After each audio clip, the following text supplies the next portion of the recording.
샬롬. 오늘도 하나님의 은혜와 평강이 여러분과 함께 하기를 축복합니다.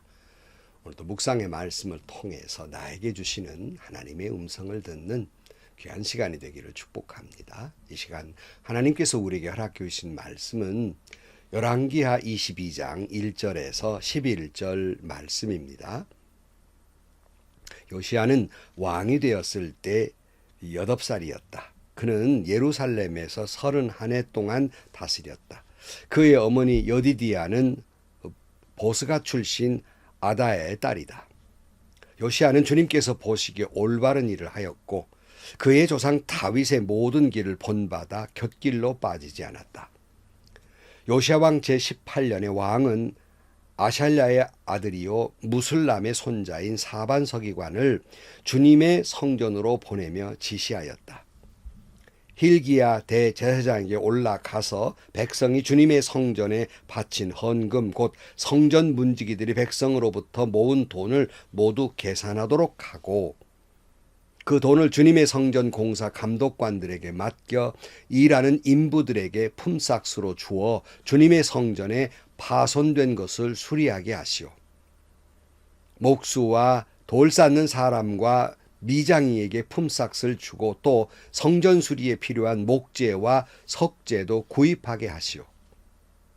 그들은 모두 정직하게 일하는 사람들이니 일단 돈을 넘겨준 다음에는 그 돈을 계산하지 않도록 하시오. hil기야 대제사장이 사반 서기관에게 주님의 성전에서 율법책을 발견하였다고 하면서 그 책을 사반에게 넘겨주었으므로 사반이 그 책을 읽어보았다. 사반 서기관은 그 책을 읽어본 다음에 왕회에 가서 임금님의 신하들이 성전에 모아둔 돈을 쏟아내어 작업 감독관 곧 주님의 성전 수리를 맡은 감독들에게 넘겨주었습니다 하고 보고하였다. 사반 서기관은 왕에게 hil기야 대제사장이 자기에게 책 한 권을 건네주었다고 보고한 다음에 그 책을 왕 앞에서 큰 소리로 읽었다. 왕이 그 율법책의 말씀을 듣고는 애통해하며 자기의 옷을 찢었다. 아멘. 여러분, 우리는 앞에서 므낫세에 의해서 남유다의 영적 타락이라고 하는 것은 이루 말할 수 없도록 타락합니다. 그 타락이 우상 숭배와 온갖 신들을 섬기고 이방인들보다 더욱 타락하는 모습이었습니다. 그래서 열왕기하 21장 22절 말씀에 므낫세는 주님께서 보시기에 악한 일을 하였다. 그는 주님께서 이스라엘 자손이 보는 앞에서 쫓아내신 이방인들의 역겨운 풍속을 따랐다. 오죽했으면 역겹다고 했겠습니까? 그러나 참 그의 타락 중에 타락은요. 그런 우상 숭배하는 것은 물론이지만 더 중요한 핵심이 있습니다. 바로 그것은 말씀을 기억하지도 않았고 순종하지도 않았다는 겁니다. 하나님이 멸망시켜진 이방 민족보다 그래서 더 악한 일을 행하게 된 것입니다. 므낫세뿐만입니까? 므낫세가 55년 그렇게 통치했는데 그 아들 아몬마저도 그 악한 길을 감으로 말미암아서 그만 살해를 당하고 말지요. 남유다는 극도로 영적으로 타락하게 됩니다. 이런 상황에서 이제 겨우 8살 나이에 요시야가 왕이 됩니다. 1절 말씀.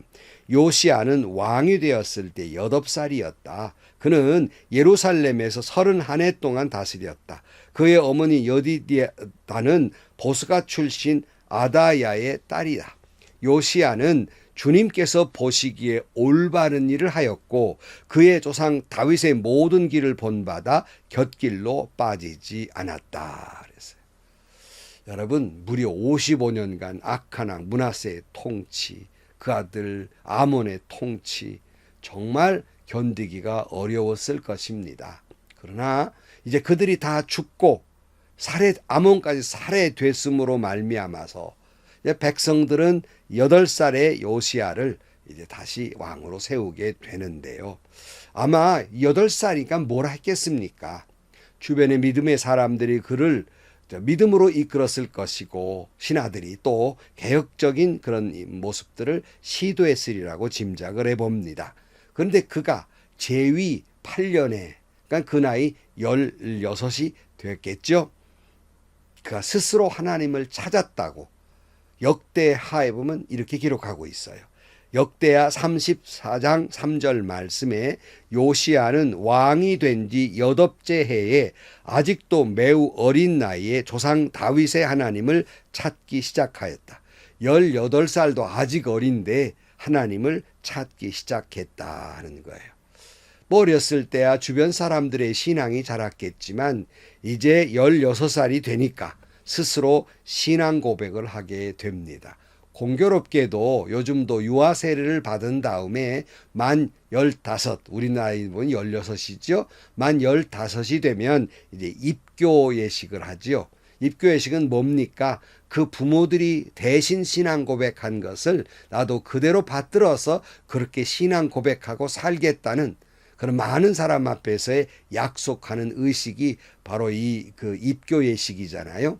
그래서 저는 그냥 이렇게 이렇게 하고 선언만 하니까 좀 부족한 듯 해서 불러내서 다시 세례를 주지는 않지만 머리에 손을 얹고 기도를 해줍니다. 축복 기도를 해주지요. 모든 사람 보는 앞에서 부모의 신앙을 잘 이어받아서 복받게 해달라고 하는 그런 일부러 그들에게 분명한 신앙 고백을 위해서 축복 기도를 해주기도 합니다. 이와 같이 스스로의 입으로 요시야가 하나님을 찾기를 시작했다는 거예요. 귀한 일이 아닐 수 없습니다. 그리고 모든 우상들을 없애고 유다와 예루살렘을 깨끗이 했다 그랬어요. 역대하 34장 3절 말씀에 요시야는 왕이 된 지 8째 해에 아직도 매우 어린 나이에 조상 다윗의 하나님을 찾기 시작하였다. 그의 통치 12년이 되는 해에는 산당과 아세라 목상과 아로새긴 우상들과 부어 만든 우상들을 없애고 유다와 예루살렘을 깨끗하게 하였다 그랬어요. 다시 한번 종교 개혁을 한 거죠. 히스기야 왕처럼. 그리고는 성전 수리를 명령하게 됩니다. 그래서 오늘 본문 말씀이에요. 3절 말씀. 요시야 왕 제18년에 왕은 아살레아 아들이요 무술람의 손자인 사반 서기관을 주님의 성전으로 보내며 지시하였다.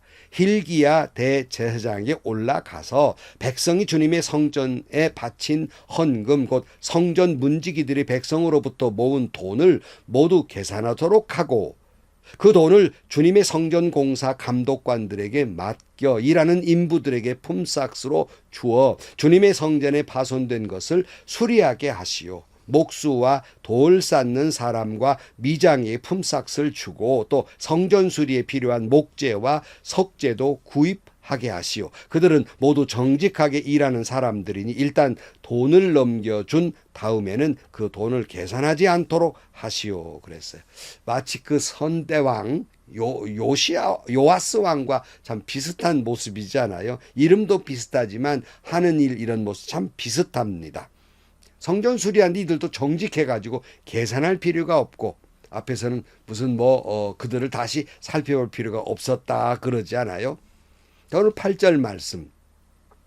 hil기야 대제사장이 사반 서기관에게 주님의 성전에서 율법책을 발견하였다고 하면서 그 책을 사반에게 넘겨주었으므로 사반이 그 책을 읽어보았다. 사반 서기관은 그 책을 읽어본 다음에 왕에게 가서 임금님의 신하들이 성전에 모아둔 돈을 쏟아내어 작업 감독관 곧 주님의 성전 수리를 맡은 감독관에게 넘겨주었습니다 하고 보고하였다.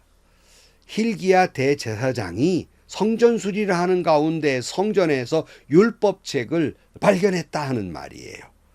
이 율법책이 뭘까? 아마 신명기와 같은 말씀이었으리라고 생각이 됩니다. 아니 근데 여기서 이상한 일이 있어요. 성소에서 발견됐는지 지성소에 발견됐는지 아마 많은 분들이 지성소에서 발견됐을 거다 이렇게 말씀하는데요. 아니 대제사장이 얼마나 말씀을 별로 등한히 했으면 율법책이 어디 있는지도 몰랐단 말입니까? 오늘날로 말하면 교회와 목사가 성경이 어디 있는지도 모르고 살았다는 것과 똑같잖아요. 그 오랜 세월 동안 선대왕들이나 제사장들이 종교개혁을 한다느니 하나님을 찾는다더니 야단을 했는데 율법책이 어디인지 몰랐다고요? 참 어리석은 일이고, 얼마나 그들이 신앙적으로 타락했으면 율법책이 어디 있는지도 모르고 없어진지도 몰랐단 말씀 아닙니까? 여태껏 왕들이나 대제사장들이 그 말씀을 곁에 두고 읽지 않았다는 말씀이잖아요. 얼마나 타락했는지. 이 말씀을 쭉 듣고는 요시야가 자기 옷을 찢었다, 이렇게 말씀하고 있습니다. 10절 말씀에 보면 사반 서기관은 왕에게 hil기야 대제사장이 자기에게 책 한 권을 건네주었다고 보고한 다음에 그 책을 왕 앞에서 큰 소리로 읽었다. 왕이 그 율법책의 말씀을 듣고는 애통해하며 자기의 옷을 찢었다 그랬어요. 비로소 왕은 말씀을 이제 듣게 됩니다. 그리고는 그가 왜 애통해하며 옷을 찢었을까요? 여태껏 그 말씀도 모르고 얼마나 자기들이 하나님의 말씀에서 얼마나 어긋나는 삶을 살았는지를 비로소 깨달은 거예요. 그러니까 통곡하며 회개할 수밖에 없었다는 말씀이에요. 저는 이 말씀을 보면서 오늘 한국교회 상황이 더 제 마음을 아프게 합니다. 이 옷을 찢을 것이 아니라 우리 마음을 찢고 통에 자복해야 할 일입니다. 왜 그렇습니까? 여러분, 이 세상에서 가장 많은 언어로 번역이 되고 가장 많은 부수의 부수를 가진 책이 뭔 줄 압니까? 바로 그것이 성경이에요. 정말 기쁜 일이 아닐 수 없습니다. 그러나 이 기쁨이 우리 마음을 더욱 아프게 하는 것이 있어요. 그러나 그 책 권수에 비해서 가장 많이 읽지 않는 책도 바로 성경이라는 말입니다. 요시야 시대에 율법책이 없었지만은 요즘은 율법책이 오늘 지구상의 인구 숫자보다 더 많이 있다는 거예요.